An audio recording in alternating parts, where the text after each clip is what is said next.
Bonjour, c'est un nouveau numéro d'une histoire, une question. Je suis Laurent Kivogne et mon métier c'est de favoriser l'émergence. Peut-être l'émergence de nouvelles histoires. Et à ce propos, pour trouver de nouvelles sources d'inspiration, j'ai acheté récemment un livre de Alexandro Jodorowsky qui s'appelle La sagesse des contes. Et j'ai découvert plein de trésors là-dedans que j'ai bien l'intention de vous faire partager dans les semaines qui viennent. Et je voudrais commencer par une très courte histoire de Nasreddin qui vraiment a fait ma journée. J'ai adoré cette histoire et j'espère que vous la goûterez tout autant que moi. Elle est très courte, concentrez-vous. C'est Nasreddin qui se promène avec son fils et à un moment donné, il y a un œuf sur le sol. Et voyons l'œuf, l'enfant sans doute se questionne et dit à son père, dis papa, comment les oiseaux font-ils pour rentrer dans l'œuf?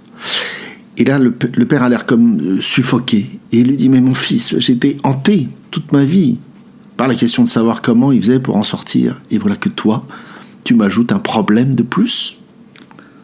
Voilà, c'est la fin de mon histoire.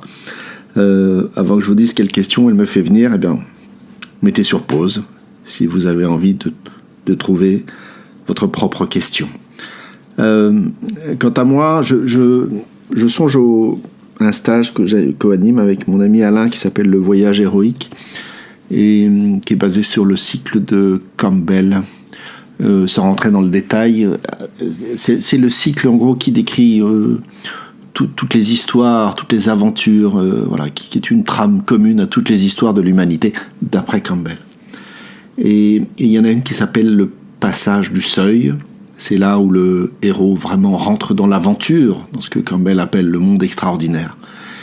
Et il y a là des gardiens du seuil, des proches souvent bienveillants qui essayent de protéger le héros en lui disant c'est pas pour toi, n'y va pas, ne quitte pas le confort de ta vie, il y a trop de risques, etc., etc. Chacun reconnaîtra ses propres gardiens.